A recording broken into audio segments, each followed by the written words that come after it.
Welcome in, Loons fans, to another edition of the Matchday preview. Jonathan Harrison here, joined once again by Manny Lagos. Manny, a, I guess a good day for Minnesota sports fans this morning. Disappointing loss for the Loons, obviously, last night, but the Wolves advancing on to the Western Conference Finals for the second straight year. You can't really go wrong with that. The Minnesota Frost going to the finals for the second straight year as well. A big day for Minnesota sports fans yesterday, and we'll talk all about it. About Yeah, the are you saying we should just block out yesterday, just like make our yeah, week perfect, which it yeah. was, Twins winning, Timberwolves, and our Miami messy weekend, and now we're just in the show. So nothing happened in the last 24 hours for the United Soccer wise. It's all Nope. pro sports. Okay, Nope, that's we'll forget those 90 minutes in Houston, move on, and prepare just for the St. Louis doubleheader coming up. all right. That's it. Yeah, I'm in a good mood then. I I gotta say, I opened the Minnesota Star Tribune today. Just a celebration of Minnesota sports, except for one Debbie Downer that couldn't shut up about the Loons. That guy is the worst, man. Who is that guy? We need to not get him on the podcast ever Yeah, again. anybody but him. Welcome in, voice of that article, Why are you doing your job, John? Why are you doing your job? Jon Marthaler, joining us from the Star Tribune. John, how are you doing this morning? Outside of obviously the Loons lost last night that you It's can't shut up funny. I about. got so many texts from friends last night that were along the lines of, "Man, Minnesota's just it's Winterville. It's Minnesota." And I was like, well, I experienced that a Almost. little differently, given that I was covering the Loons getting hammered by a bad Houston team last night. Yeah. So it really is just me that had a rough Wednesday night, and all of the people I know that were texting me. Well, there goes my attempt to start off the show on a positive note. Let's move on. We've got That's what the plenty. sport will do to you, Jonathan. That's what it'll do to you. That's what sports in general will do to you. We've got plenty to talk about. We've got a couple Loons games to pick apart here. That Miami win at the weekend, a 4-1 win over Inter Miami, a 2-0 loss against Houston last night, which we'll certainly discuss, and a couple busy days of Major League Soccer action. Let's jump into that. And John, I know there's nowhere you want to start more than just the calamity that is the LA Galaxy season, losing My by a gosh. touchdown on Saturday at New York Red Bulls in a rematch of the MLS Cup title, and then finding a way, despite a 2-goal lead at halftime, to blow that in the final seconds to Philadelphia last night. Things can't be going better for you, can they? Not only not getting the win, not getting a point. Yeah. I honestly I'm feeling you never really feel bad for the Los Angeles Galaxy, let's be honest. But you're What's it going to almost take for feeling you, bad. John? They're finding so many awful every week, every Yeah. half of a week, every 3 days now. They find another way to just have the most painful loss ever. And blowing a 2-goal lead after losing 7-0 to the Red Bulls. Oh, it's been every week gets rougher for the Galaxy. What are they going to do next week? What could possibly top this? How could things get any worse? I like how you just said, what are they going to do? Because I do think it's now must-see TV. And in full disclosure, the final part of the meltdown happened at halftime of our game last night. So I got to see the Yeah. end of the implosion of the 2-0 lead they had against Philadelphia last night. So um, it is not only is it fascinating, I do think it was an interesting week where a lot of their messaging wasn't about how to get out of this. It was about how confusing the MLS rules are and how hard they are. And again, it's hard for a market like us to just accept that, like, yeah, they should be. It's okay because it's really hard. I mean, 29 other teams seem to figure it Yeah, out. yeah, these widely published rules are just impossible to figure out. By the way, John, if you're wondering what's next for the LA Galaxy, they host LAFC, who are coming off of just blowing the doors off Seattle 4-0 last night. So it Here's only the gets better. here's the thing. It's MLS, so the Galaxy will probably win that one That's true. 5-1. Just absolutely coast through that one. Very, very likely. Mandy, this is I know we say it every week, but it just continues to get wilder that this is the start to the season that the Galaxy have had, coming off of what they did last year in the playoffs. An incredible run in the playoffs where they looked dang near unbeatable. They were blowing off the doors of everybody. We felt that in the Western Conference semifinals, unfortunately, but man, this just gets wilder and wilder that the Galaxy, 13 matches into the season, still looking for their first win. Just what, 4 points on the season?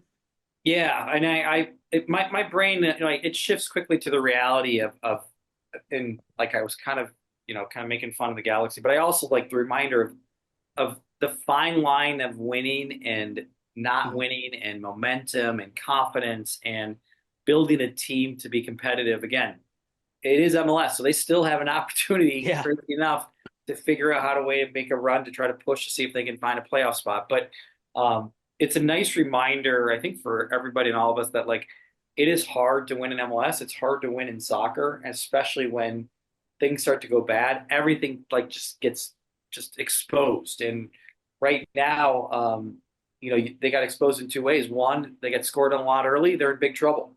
Um, Two, they score and still have to play another 70 minutes of soccer. It's not guaranteed they're going to win if they get up 2-0. So it is one of those really tough moments, and it's fascinating that it's from a former championship team that now is really struggling to figure out all phases of the game, attacking, defensively, playing with a lead, playing against, being down. It's one of those where I'm sure it's just really tough on Craig Van and the Galaxy because nothing seems to be working for them. I Yeah, think the one thing that we've learned from this season is forget season over season or even decade over decade. Ricky Puig is the most valuable player in the history of sports. There's never been a more valuable player because he took him out of the lineup and the Galaxy went from a championship team to one of the worst teams in MLS history. Just he's got a doing heck of nothing. a I guess, bargaining chip. what's that? He's Yeah. got a heck of a bargaining chip when he wants to go to the table for a new contract. Like, look what you guys do without me. You know how Although David, Ricky it's like wasn't that David wasn't his Beckham. last that wasn't his first year last year, guys. No, yeah, that's true. Just a nice It's just reminder that he was on a team that didn't make the playoffs as well. So It's funny. And like halfway through the season last year, the whole narrative was maybe the Galaxy are better without him. Like maybe they play better without him. And now it's like, no, they're terrible without him. They're awful, just horrible. He should own the team. I don't know if his contract is up this year, but at the end of that contract, it'd be like, yeah, I not only did I get paid more than anybody else on the Galaxy, I own most of the team now because that's how important I am to this team. Are you saying hand him the David Beckham contract where he gets Yeah, a exactly. share of a team in the future? Yep. Speaking of Probably David several Beckham, teams. Does he want to own Real Salt Lake? He probably could make that happen. I don't know if we want to mention David Beckham on this program Oh, after he's what coming happened for this us. week. He'll listen. He's apparently very aware of what Minnesota United people, social media, fans, whatever they're saying about him. He'll find out. Well done to the social media team, by the way. Speaking of LAFC, a big 4-0 win over Seattle. Two teams that have been, I don't want to say slowly climbing up the rankings and standings in the Western Conference, but with the way they started, they're now both sitting fifth and sixth in the Western Conference, just a couple points back of the Loons. And all of a sudden, the big boys are right there in the thick of things, Manny. Just when you thought they were down, they're right back up again and really showing that they're going to be a contender this season.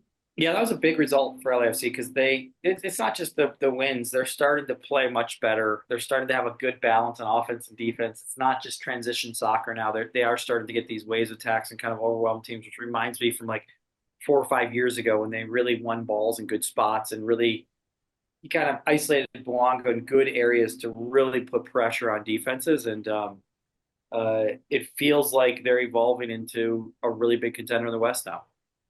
What are we supposed to make of this Seattle team, John, that's come off a couple of a couple of really good results. 3-0 over Nashville a couple weeks ago, 4-1 over St. Louis, 3-1 over Houston, and then just get hammered on the road by LAFC 4-0 last night. It seems like the way that Seattle is for Minnesota, LAFC is for Seattle. You know what I mean? Like Minnesota finds a way to lose to Seattle in 6, 7 different competitions every year. And the same thing happens to Seattle with LAFC. Every year they invent 3 cup competitions and get knocked out of all of them by LAFC. It's just they're the team that Seattle can't deal with somehow. So I think a little bit you almost set them to one side, a little bit like you have to do with Minnesota's games against Seattle, where it's almost a whole different thing, where it's almost a separate thing than the rest of the narrative from the season. It's just that Seattle can't figure it out with LAFC. I will say, for LAFC, you sort of have that moment where they struggled at the start of the year a little bit, not a lot, a little bit, and you want to forget about them, and then you look and you're like, oh, LAFC's won 7 in a row or something like that. Are they good again somehow? I don't. It's bothersome how they're always just there. It's a little bit again like Seattle. It's funny that they're both sort of just these unbeatable forces, and yet Seattle just can't handle LAFC at all. Yeah, it's really weird. Yeah, I think the only other thing that I'd say about LAFC that I think Steve Trundle is it's a good question. I don't know, but I think he's probably at this point feels like Drew is better off the bench. I think that has shifted their kind of style and identity now, where I think they were trying to fit him in as a starter. It feels like now where it's shifting to like he's going to be one of our subs. We can't get on our front foot with him when he's out there. He doesn't seem to kind of impact the play or the hold up play or even either Wong is not really a service kind of guy. So to me, it feels like that shift by Steve was a big one because it seems like they're a different team now, but with Giroud coming off the bench versus starting. That's a surprising development because when he's brought in, you think this guy's with his pedigree, this guy's going to be their go-to number 9 up top, and you're not even going to think twice about it. And now you play better with him on the bench. Just a surprising result, surprising turn of events there. San Diego keeps chugging along, another win on Saturday and last night. Now second in the Western Conference, continuing to do good things. Are the newest team in the league, Manny. What is it that they continue to do that confounds some of these teams that go up against them? Yeah, I mean, I think they've got a really good balance offensively and defensively. They had a little dip and they've responded really well. They've gotten a little bit more tighter defensively since they kind of lost a couple in a row. It feels like they're starting to get excited about having a little bit of home field advantage. Is it Dwyer? I think is really, gives them a lot. He's been outstanding to start the year. So just a really balanced roster right now. So the game last night that I didn't even know until I came into the show today because I just assumed St. Louis was going to win 2-0, and I ended up watching the Bills game after our game. Was that Kansas City comeback. I thought that was really impressive for them.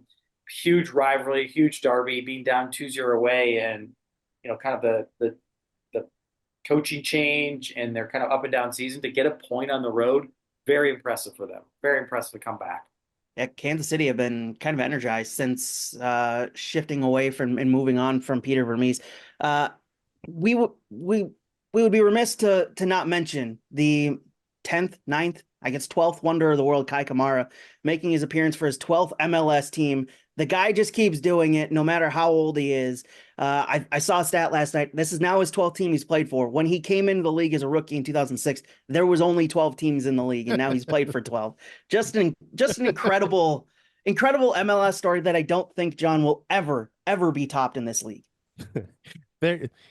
It's funny because last night on social media there was a Cincinnati blog that posted something like Kai Kamara is in the starting lineup for FC Cincinnati. I never thought I'd see the day. And I responded and said, I don't know why. He's played for every other team in the league. Why not you guys? So he was drafted by them in their expansion draft, but then immediately traded to Colorado. So it's not like he hasn't been a part of their organization in the past. I mean, for a brief moment. He honestly, someday, I know the MLS Hall of Fame is not really a thing, the U.S. Soccer Hall of Fame, but in baseball, there's always the argument like a guy goes into the Hall of Fame, what hat is he going to wear on his plaque? Kai Kamara should just have an MLS logo on his hat, on his Hall of Fame plaque, because he's this amazing player. And yet, which team would he be most associated with? I guess there's an argument about that. But he's played for Minnesota. You forget that he played for Minnesota United. Yeah. Everybody in the league is friends with Kai Kamara. It's unbelievable the number of teams he's played for, and I hope he keeps going. I don't see any reason he should quit. He should be the Gordie Howe of MLS. Just play till he's 59 years old. You know how everybody hates half and half scarves, the ones with both teams on it during matches? Kai Kamara's half and half scarf, where it just shows all the team he's played for, would be an incredible work of art to try and fit 12 teams onto one scarf. It'd be a rainbow. Somebody should make that scarf. I would absolutely buy a Kai Kamara MLS club scarf. Super impressive feat by him. Unbelievable. 12 teams and, back in the league at his age, still doing it. I mean, that's... I mean, what was it like playing with Kai Kamara, Manny? I assume you did at some point. Oh, that's a good one. That's a very good one. So... On that note, I don't think I have any other notes across the league that I want to mention. Let's jump into it. We've got a couple recaps to do today before we get to our previews. of the St. Louis games coming up. So let's jump into this one. We'll start off on the good note, the high note of the week. The Loons 4, Inter Miami 1, Manny. I know you missed out on this one. You were off celebrating family things, but this was an incredible atmosphere at Allianz Field, just an incredible day all around. A big shout out to the staff behind the scenes for putting on an incredible day at Allianz Field. And obviously a big shout out to the team on the field for making it all come to fruition with a massive win over Inter Miami. Let's start off general thoughts on the game and the day, Manny, from you. Yeah, I'll start with the day. For me, I had a son graduation from college, which was on a personal level, was one of my favorite days ever, and had nothing to do with Yeah. what we're about to talk about. But then within that, I got to spend the day after the graduation and the ceremony in the afternoon with my family at the Airbnb, watching the game, and it was so cool to watch from afar because I'm at the stadium and to kind of enjoy the experience in a different way with my family and seeing.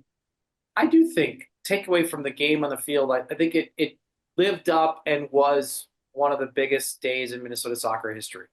And because, the buildup of Allianz Field, the buildup of the club, like you said, the work behind the scenes, the staff, and really the celebration, the music before, the buildup of hosting, again, we said Miami, but we were hosting the greatest player of all time. And again, if you're talking about the world's most popular sport, I could argue very quickly, and I think I would win the argument, although, non-soccer people would fight me tooth and nail. We were talking about the greatest athlete of all time in Minnesota at our stadium playing soccer. You just wouldn't have thought of that 10 years ago. You wouldn't have thought when professional soccer came here in the 70s that we would be at a place now where we'd kind of be hosting these kind of events based on, the trajectory of up and down of Minnesota pro soccer. So, it was surreal. It was surreal to see from afar, but the pride was there, the energy, the fans. I loved all of it. You talked about the banter of the social media. I kind of liked that we had a little moxie because we've been through a lot as a community to show the world that we belong in the soccer community. So, and then to top it off with the play on the field, which I'm sure we'll get to, was the real icing on the cake. Like the players and the staff all stepped up to make it a special day. John, thoughts on your perspective from being inside the stadium on the day? Want to give you a shout out. Thank you for popping in Manny's space on the broadcast and the pre-match show. Appreciated having you on, getting your perspective on the day and what it meant. But after seeing it all, after living through that experience, what have been your takeaways from it? I don't know. What I said before the game on the radio is sort of what I'll say here, which is, yeah, I've been to a lot of Minnesota sports events like Twins playoff games or the Vikings on Monday night or something like that, where it just feels like you're at the place that's the center of not only the Minnesota sports world, but just feels like the center of Minnesota. Like this is the most exciting thing going on right now, and everybody wants to be here.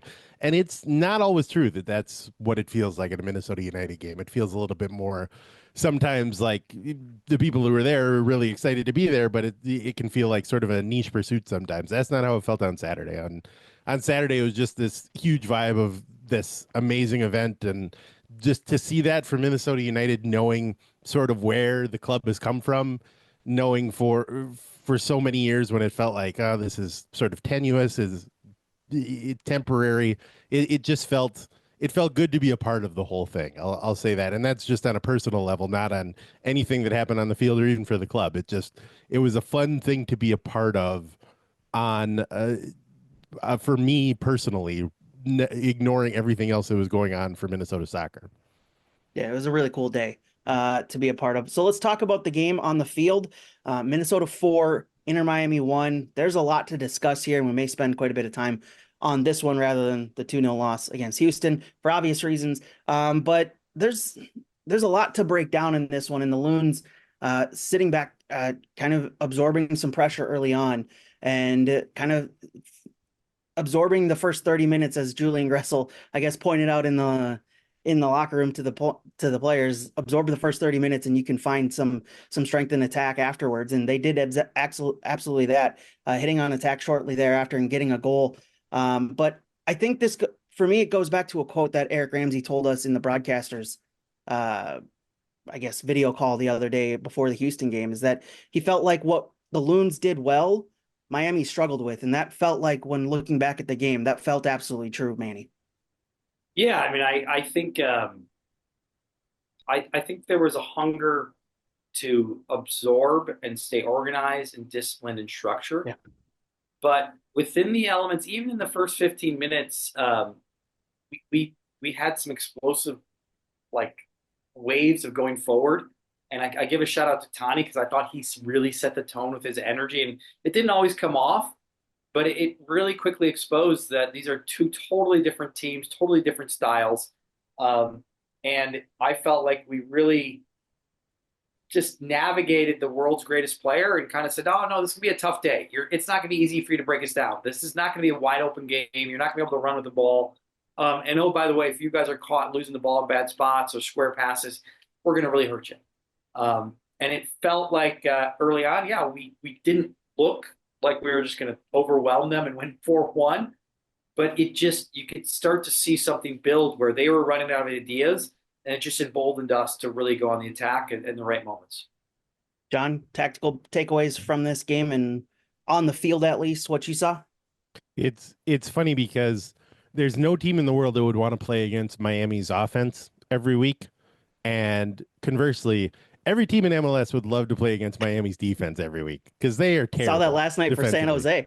It's just they're they're that bad combination of disinterested and struggling defensively. It's not good. The Miami own goal, I just want to say, was one of the worst own goals I've ever seen in my life.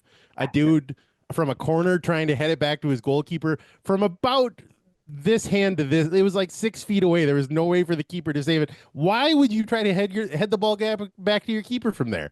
Just terrible. And that was a microcosm of Miami's defense overall. So I think Ramsey was right in the sense that if you can hold Miami to under 4 or 5 goals, you're probably going to win because they're going to give away a whole bunch of stuff every game. Yeah, defensively, there was just, it felt like, especially after the Loons got that first goal, there was holes aplenty to kind of attack. And Tani Oluwaseyi, you mentioned him earlier, Manny.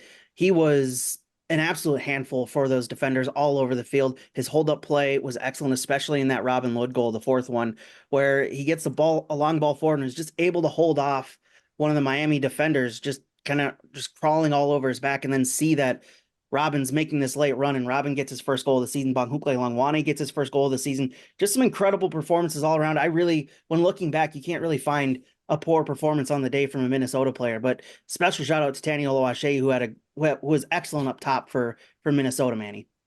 Yeah, and we needed it. Like I said, I think we needed to remind them if they're going to have the ball a lot and make it feel like they are pressing us and creating dangerous moments. Very quickly, like I said, they didn't feel dangerous. Like as the half went on, and you looked, there was like, I can't really remember them having any really good chances in that first half. And the chances we had were always exciting, always going forward. And I felt really good about getting a second before halftime just because they didn't really have a response when we had that first goal. I think they kind of put their head down. And really, it took that beginning of the second half for the brilliance of the world's greatest player to have an amazing first touch and finish to kind of get them back in the game. But our response right after that was like how I felt like we responded after our first goal. We were ready and hungry to have energy, get forward, make sure though that the team was tight defensively. So you're right. I can't think of a player that had a bad game, and I also loved how the group looked. I think we, as a group, exposed some of Miami's flaws at this time of the season. Now, John's bringing up a good point. Mascherano has a lot of work to do to have a balanced team here in terms of like how are they going to not just be all offense, but be a team that can be good defensively and offensively. And it was nice to see a team like us that has a really good defensive identity exposed that kind of leads to maybe like seeing that their defensive flaws are really evident. Speaking of defensively, the Loons getting some outstanding defensive performances, none bigger than Nicholas Romero on the left side of the center back trio for Minnesota. He had an excellent game, continues to shine out, John, as one of the better additions from this offseason. He was outstanding on the Loons back line on Saturday. It's funny that you put him next to Michael Boxall because they both are just sort of not flashy, just calm, solid defenders next to each other. And it's not necessarily what you expect when you bring in a guy who's 23 years old, or what is he, 22, 23? I think he's 21. 21. You don't expect a 21-year-old Argentinian to be a calm old soul kind of left-sided defender. It's you expect a little more chaos from a guy from a country that's famous for sort of chaotic soccer, and the fact that he's just sort of this solid dude that makes all the plays and doesn't try to do anything else, it's strange. It's very strange. Plays. Yeah, I can't imagine Ian Joaquin just thinking about playing against Messi as a fellow Argentinian, and they're young and they're playing against their idol, Yeah. and to kind of take a deep breath and still make sure the game was about the team and not their own individual kind of like idea of playing against Messi. Romero has a quality at a young age in terms of just that calm composure, which is so impressive. Yeah. And they both got Messi jerseys after the game, which I felt was, important for them. It's one of those times where you're like, wow, I'm really excited for you. That must be an absolute highlight for you personally. Oh yeah, absolutely. You'd have to think that that will probably live long in their memories, playing against him and getting his jersey afterwards. Special shout. Yeah, go ahead. Does Miami's Messi jersey budget, because I'm sure he has to give away about 5 jerseys every game, like, does that count against the cap, or is that just By the way, is that a GAM problem? Do we know which player on the field, which Loons player on the field got Messi's jersey from the field? I know he was quick off the field, but this was something that Dan and I asked Tanny before the match about who was going to get Messi's jersey, who the players had decided on, and he goes, "We don't know. We're still fighting about it." So it's we were kind of wondering who actually ended up getting the game worn jersey from Messi, because as you said, John, that the Messi jersey budget must be insane. Yeah, I don't. It's probably like the Club World Cup. They just have a special extra budget for them. Special dispensation for the Messi jerseys. Special jersey GAM budget. The Galaxy could use one of those.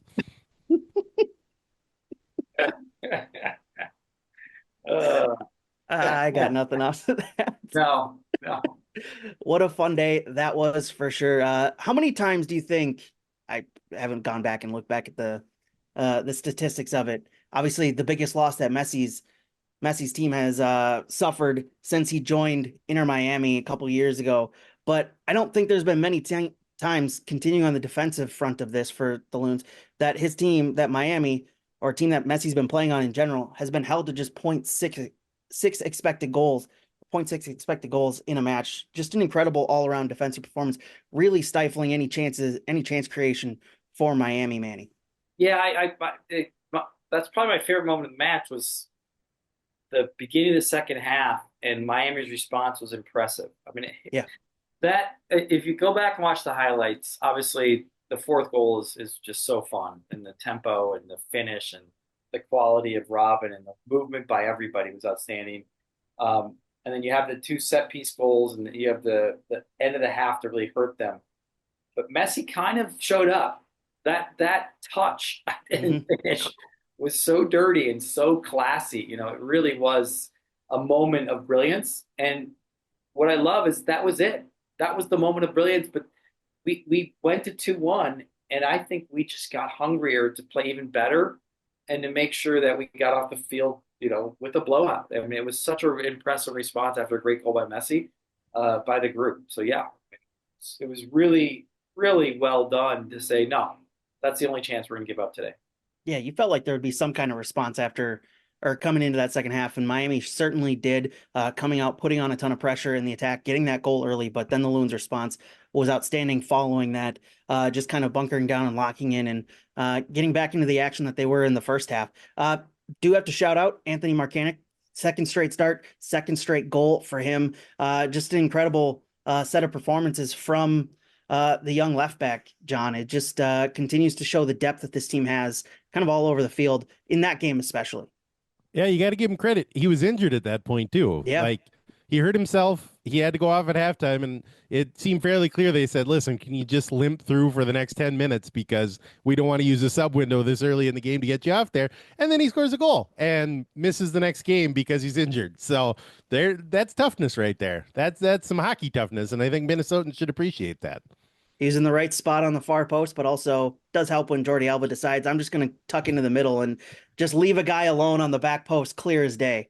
Jordi Alba's sort of esoteric interpretation of how to play defense is maybe, I don't know what Javier Mascherano is going to have to do, but at some point he's going to have to sit him down and be like, listen, we need you know how to do this. Quit just wandering around like a crazy person on defense. You need to have some responsibility of some kind. The Bongi goal where he played him onside, There were the there were Martinic goal. 4 Miami guys out by the sideline by Pereira, just hanging out. You look back at the goal, you're like, how did Longwani get so open in the middle? And you look back, 4 Miami defenders have wandered out by Pereira, and there's nobody in the middle of the field anymore. What is going on? Started his career as a number 10, so maybe he's trying to finish it as a number Maybe he 10. still thinks he is. What has Look, happened here? I know Pereira's been in some incredible form, but assigning 4 guys to defend him is a bit wild. Except it's a bit none of them were Messi-ish. defending him that closely. They Yeah, were that's all true. just sort of standing. I don't know if I'd call that defending, but Yeah. can I go back to Anthony though, real quick, Yeah. guys? It does deserve a shout out in terms of, he's been great defensively, which is, especially in our system, it's so important that he's there. And the run of play, I think he's still growing into player about how he wants to contribute offensively in terms of the regular play. But I don't think it's. I think he's sneakily really good on set pieces. So this actually started in the preseason game against the Galaxy, where he found a goal in a game that I think we ended up losing 2-1. It was just a preseason game, so it did the game itself. But now my brain is like, these are 3 or 4 times that he keeps on finding himself in spots on first or second phases of balls in the box. This is clearly one of his secret weapons. Like he really can find spaces to actually attack the ball and score, and he clearly has confidence doing it. So there is and we need that. We need some contribution from our wing backs outside of just the run of play. And especially if Anthony is still going to be a little more defensive when he's a wing back and Bongi more offensive. And then Anthony can be kind of more of a set piece guy. And obviously we got Joe, who will always grow into being a great player. So it's just been a really impressive start to the season for him. And he hasn't always played. And he's still been ready and hungry to play.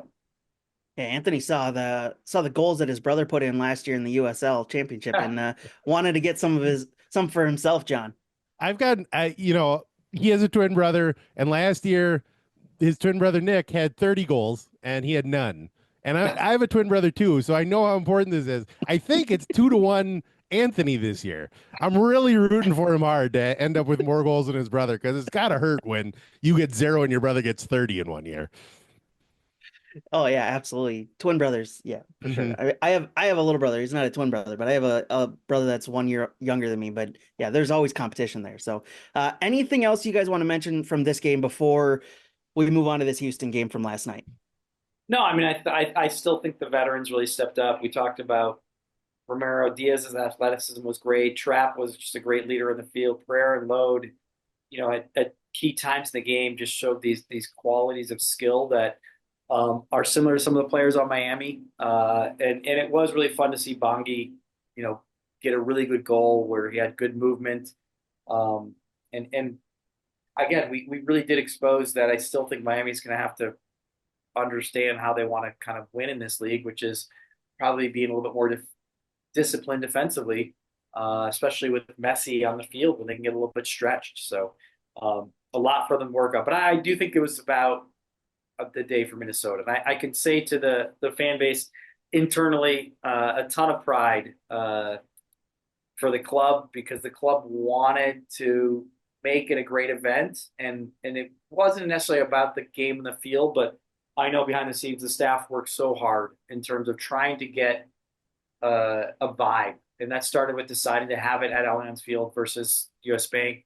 And it extended to, we want it to be a little bit more special than a normal game day, because it was. I mean, again, as I'm a kid when I think about going to see Pele in the 70s or going to see some great stars that have been here. And now to have, could be somewhat debatable, but you'll lose the debate against me, the world's greatest player of all time in your stadium. It was just, could have gone better. And what's cool about it is it could have gone better off the field, but then the guys stepped up and made it just swell with pride and made Minnesota have a special day in the history of soccer. John? Yeah, I think Manny sort of touched on it, but it felt like when the schedule first came out and Minnesota was one of the teams in the Western Conference that won the lottery ticket and got a game against Miami. It it was hard not to be cynical about all the things that could go wrong. You know what I mean? Like Yeah. even just looking at it and going, He's not they'll playing. probably He's gonna be injured. they'll probably move it to US Bank Stadium and it'll be this stupid turf game and they won't even come. It'll be Vancouver all over again. That didn't happen. And the whole start of the season, every game it was checking Miami. Well, Messi could play. Well, they might rest him. They could rest him. He'll get hurt. All these guys will get hurt. None of them will play. It'll be, like I say, Vancouver from last year all over again. None of that happened. And then even when the lineups come out and you go, well, maybe Minnesota will get killed and it'll be like the celebration of that first MLS game against Atlanta where it's finally MLS and this is great and they get beat 6-1. And I remember saying after that game, I changed my mind. I don't want MLS in Minnesota anymore. This is terrible. And to not only not have that happen, but just have this amazing celebration for all of these Minnesota soccer fans that also they beat Miami 4-1, that the Loons came through. It like Manny said, it couldn't have gone better. And that's just, I can't tell how many texts I got for people that were just they were so happy to see Messi. Their house they checked the box, happy to see him score, but just a sense of pride of the event of Minnesota, both on and off the field. 10 out of 10. Like it's just that's why we keep on harping about it. It's hard to talk about the game tactically because the event and how well it went and how well we played, just it kind of is surreal to think about.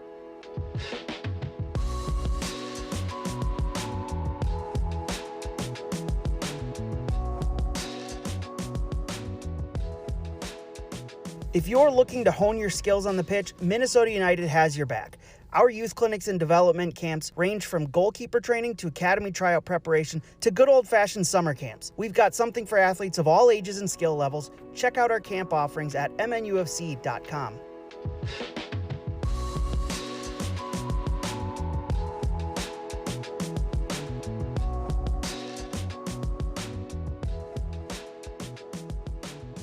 okay, now we got to do 40 minutes about Houston last night too. 40 minutes? Oh. Well, I don't know. How long have we spent on Miami? Equal time. I don't know about that. I don't know that we'll spend equal time on this one. We do have to talk about it. 2-0 loss last night to Houston, a heavily rotated squad. Manny, this felt off from the beginning. I don't know any other better way to put it.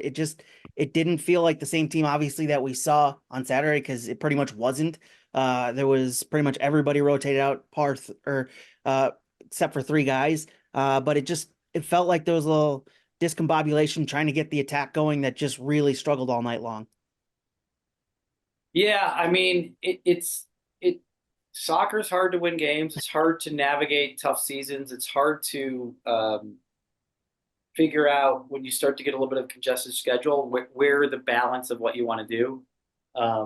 I think you put your hand up and say it didn't work out. You know, we had a great Open Cup result in one of the toughest places probably to play against one of the best second division teams in the country, and we had a great win. And I think there was a model here based on what Vancouver did to us this year that I think on paper looked pretty good. And if I'm being honest, if we could have gone to halftime, I think it's a different game. I really do. I think. And don't get me wrong, we didn't play that well, and Houston probably deserved to be up. But it is a game of inches and moments, and I think giving up kind of a soft goal toward the end of the half hits you mentally. Very similar to how we scored against Miami at the end of the first half. That clearly hit them mentally for the rest of the game. I think that goal really hit us hard, and then navigating how to come back from being down is something we're still learning. We have not been down a lot this year in the game. So a lot of things there. That just didn't quite go, but I think a lot of things to learn from both the staff and the players and the guys who did play. Within moments, there was some okay performances, some decent individual stuff came out of it. But in the end, yeah, you never like waking up today and losing a soccer game. It stinks. Doesn't feel good. Yeah, that goal by Pablo Ortiz in stoppage time was just the second first half goal the Loons have given up all season, which is just an incredible display and something to think about through the first 13 games. But overall, John, this was a tough game to watch coming off of what we just talked about was an incredible day at Allianz Field. Yeah, it was the classic MLS plan. I guess it's probably a classic plan elsewhere, but Manny sort of mentioned that Vancouver did this, and I always think of Peter Vermees would anytime Sporting Kansas City would play on the road on a Wednesday, it would be like you'd look at their lineup and go, I don't think 7 of these people are real people. I've never heard of 7 of these players. I think these are made up names for like is Sasha Kleston playing for this team under a made up name? What's happening here? And it was just an effort to steal one. It's what Vancouver did to Minnesota, where they managed to hold things down for 45, 60 minutes, and then they started putting in I shouldn't say first team guys, I should say starting lineup guys, and you get a couple of goals and manage to steal one that way. And that was very clearly Minnesota's plan, and it didn't work out at all. They really struggled offensively, and like Manny said, they gave up that goal. I do want to give a shout out to DJ Taylor. I felt like Eric Ramsey did him wrong in the post game press conference because he was describing the goal and he said something like we didn't clear the second ball and then DJ's a foot too short to clear the ball off the line. I was like, why you got to do that to poor DJ Taylor? That's just not very nice. I don't care how true it is. It's just not very nice. Come on. That hurt all of us short guys. Yeah, everybody under 5'8" was like, hey, that's not that's not okay.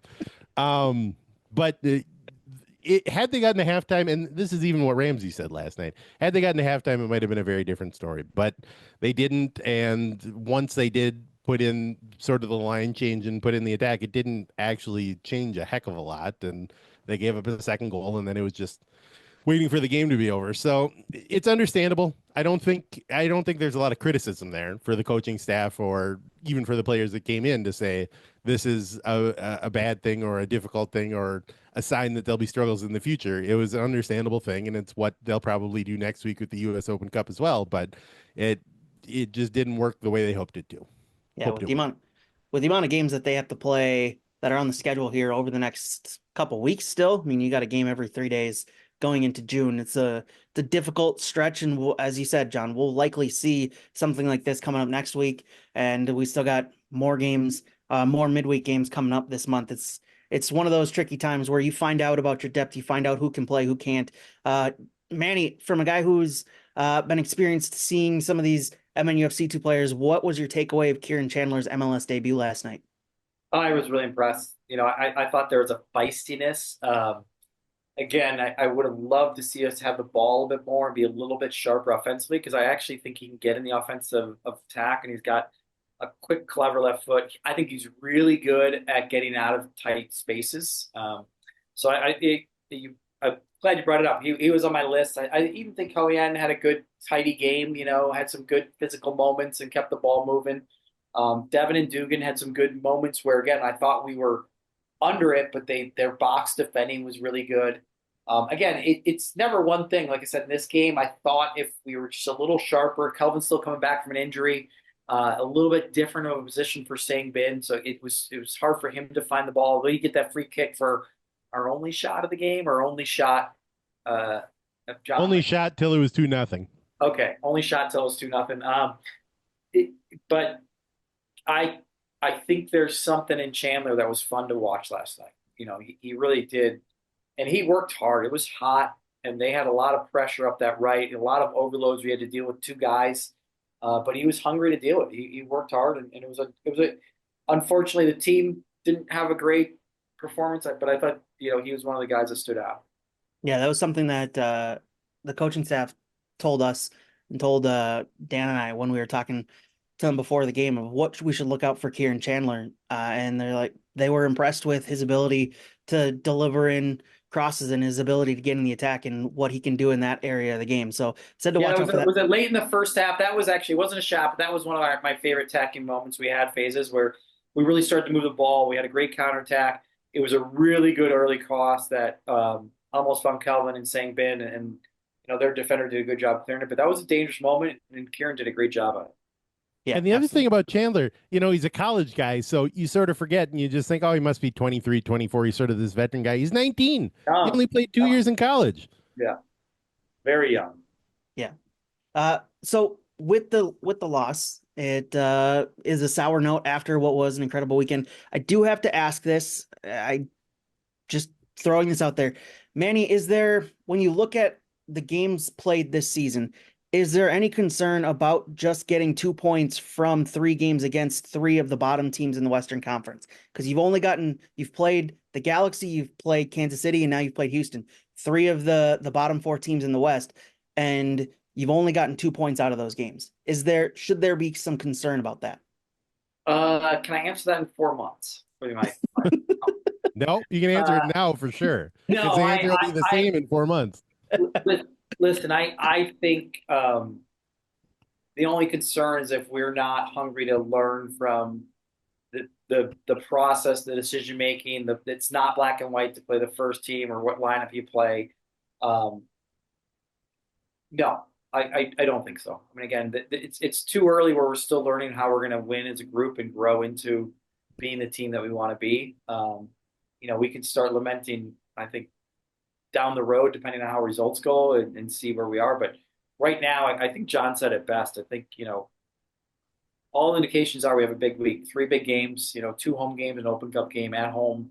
And I think the focus will be on that type of stuff, not on, dropping some points against lower end teams. Jon? Well, I think that when the season ends and Minnesota's sort of in the struggle for playoff seeding or playoff position or even to get into the playoffs, they're going to look back and be like, man, those are some games they could have used. And again, the Houston one I feel like is understandable because it's a midweek game. It's a road game in between 2 home games. Minnesota tried something, it didn't work out.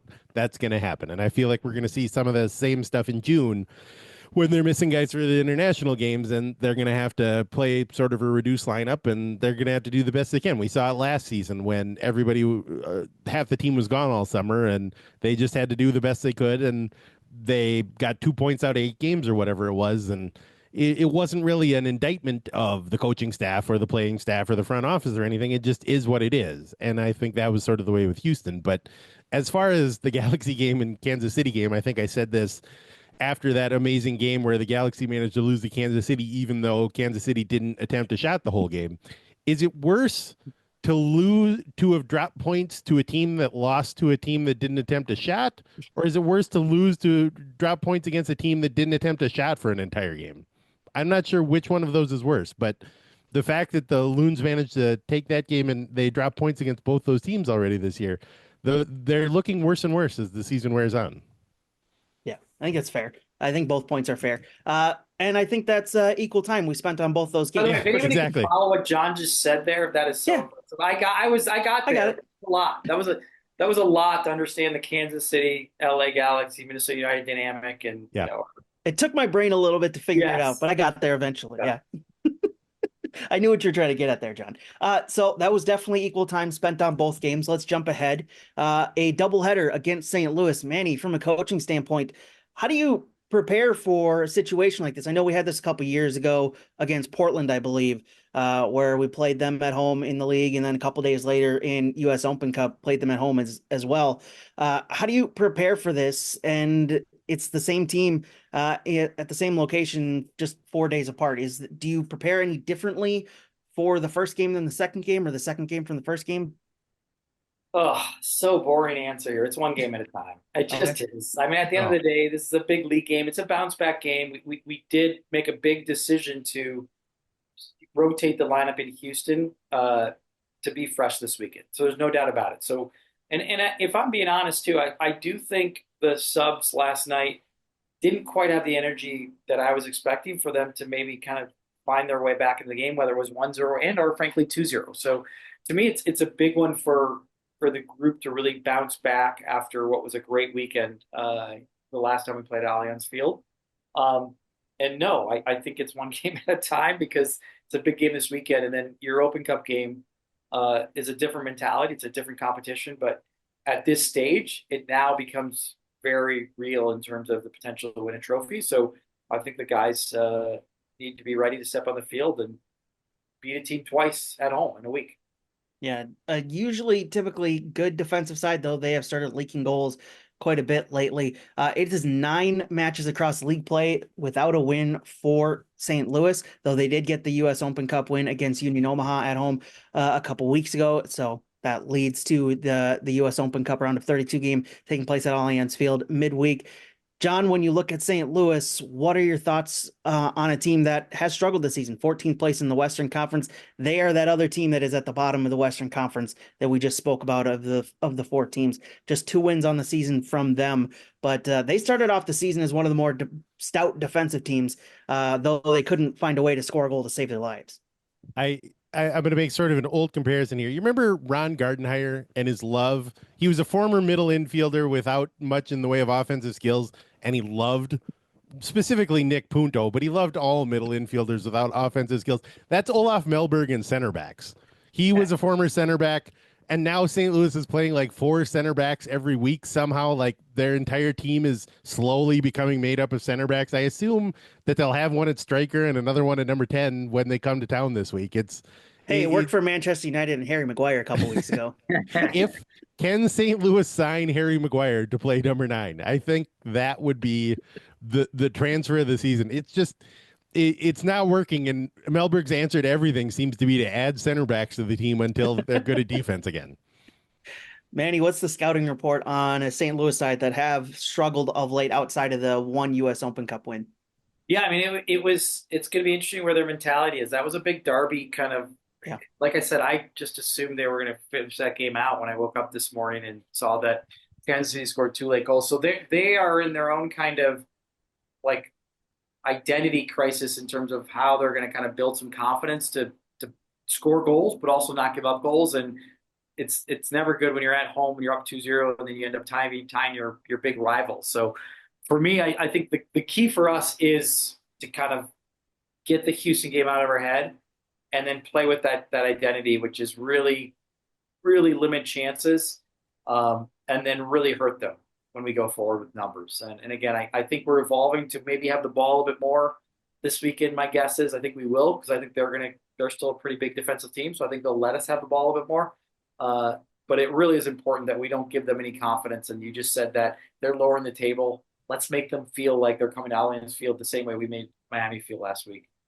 This one feels like, yeah, go ahead, Jon. I do have to say, as much as we here in Minnesota are still talking about the game against Kansas City, imagine being St. Louis. Kansas City's having their worst season in club history, and St. Louis has managed to lose to them and draw with them after leading 2-0 already this year. So just must be miserable. True. That is true. They did lose that the first game with, I believe it was the first game without Peter Vermees in 14 years. So yeah, it's been a tough go of things for St. Louis. When you look at this game, obviously we've got the U.S. Open Cup game to talk about here as well between these two sides. When you look at these two teams, Jon, who needs a lengthy U.S. Open Cup run more, Minnesota or St. Louis? I think St. Louis absolutely does. St. Louis is having trouble finding anything good, and they would love nothing more than a long cup run. Minnesota at this point feels like the last thing they want is more games on the schedule, and so obviously that's not true. Obviously, Minnesota's going to go out and try to make as much of a cup run as possible, but I think St. Louis would want it more. I also want to know if St. Louis is staying in town between the games. Obviously, it's one of the shorter flights in the Western Conference, but I feel like I want to go to the Mall of America on like Monday or Sunday and just see if St. Louis City is running around like the Mighty Ducks on rollerblades or something at the Mall of America, just enjoying the day out. It is the shortest flight probably in MLS, or one of them. It's got to be one in the Western Conference at least. Like this is about as good as it gets for travel. So they'll probably go home. I would imagine they'd go home, but I like to imagine that they're all just going to summer camp this week. They might stay here, Jon. I'll text. I'll offline. I'll let you know. So all right, I'm interested in this.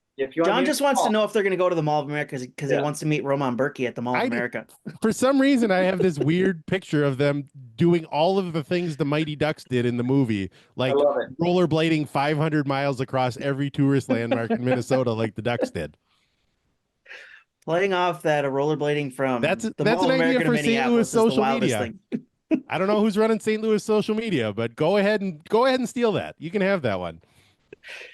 How much do you when you Manny, I guess what's your response to that question? Who needs a lengthy run in the US Open Cup more between these two sides? I mean, I put on my Minnesota United hat. You know, we're just a couple games away from a trophy. I don't really care about St. Louis. I think we're at a point where we've got an expectation that we should maybe go for this. And like, not that we don't always, but it's 4 games away. So with this one at home, so I think I guess my brain is like, let's go for trophies, both. And we're early enough in our MLS to try to get to the playoffs to make a playoff run for a cup that's out of my mind. Right now, it's just like these are competitions in front of us, and both are really important. And we've got a great opportunity to get some really good points for the league at home, and then to advance the Open Cup. It's what a great upcoming week for Minnesota soccer. Yeah, should certainly be fun. How much do you, when you have these kind of double headers, and when you have the doubleheader against a team like St. Louis, as we're looking at here, how much do you change the personnel in that midweek game in the U.S. Open Cup, Manny? How much do you expect to change who's on the field for the game on Saturday and the game on Wednesday? Well, I mean, I think this could be a debate when you're having a beer in a bar. This could be a debate about last night, and a fair question. It's like these decisions aren't black and white. So it's a big week to navigate now 3 games in a week, which had been 4 games in 10 days. And we started out not as good as we'd like. So I think we've got to bounce back, and the staff, I think, will work really hard to think about what's the best way to be competitive and get results. And that's not easy to do, because some of that is maybe squad rotation or maybe not. Maybe, last night I was like, you know what, guys, we got to play 3 games a week. And again, I think the staff will look at all of that. They'll really debate about what's the best way to be competitive in each game. And that's why I said I was bored. I think it is 1 game at a time this week, because they're all important, and they all have to, have an opportunity to get 3 points at home or advance in the Open Cup. Yeah, I'm looking forward to this. Should be fun ones. Final notes from you guys, final keys that you guys want to get in, maybe about this game, maybe about other games that we watched from the last week. Manny, I'll start with you then, John. My final notes, I actually have something at the Allianz corporate headquarters today. And it's pretty cool. They had a big event at the Allianz field. It's such a cool partnership. It goes back to Messi Saturday. Nothing, even the result last, I can't ruin the chills and vibe I get that game. But the funny thing is, I actually get that every couple of weeks we play at Allianz Field, and I leave. I'm like, did that just happen? Did the Midway just become a soccer mecca? I think it should be. So my final notes are Allianz Field, one of the best stadiums in the league, lived up to the hype. Minnesotans lived up to the support of this club and the growth of the club, which is exciting and awesome. John? Manny, while you're out there, I want you to ask all the Allianz bigwigs when they're going to start their Allianz Cup with all the exhibition games between Let's go, John. Minnesota, Bayern Munich. What's the other one? Is it Nice? Juventus? Well, you got Palmeiras in Brazil, and then you got Juventus, you got Bayern Munich. Forget the Club World Cup. I think what's that? Isn't Nice the French club Nice in there too? As well, yeah. I love it. It's we're trying. You got to try to make these things happen. You got to manifest it into being, and I think it starts with you, Manny. I like it. Let's go. We need the Allianz Cup, and we need the St. Paul Cup. Yes, the St. Paul Cup. I'm equally excited about. That's got. I don't know when that can be played. Maybe that's a January thing. I don't know. If you're gonna flip the schedule, I want the St. Paul Cup. Sao Paulo, St. Pauli, Minnesota United. Let's make this happen. Absolutely has to happen, guys. Good stuff from you today. Love talking to you guys. Wrapping up and recapping some of these games and previewing a doubleheader against St. Louis. We'll come back. We'll preview that game coming up against Austin at the midweek, and then busy schedule keeps trucking along. We got games midweek for the next couple of weeks, so we've got plenty to discuss over the next couple of weeks. Thank you for tuning in. Thank you to the production staff for putting this on. Production staff of Grace Dearson, Evan Entler, and Kyle Hayward for putting this on every week. Loons fans, we'll talk to you next week, previewing that game against Austin coming up.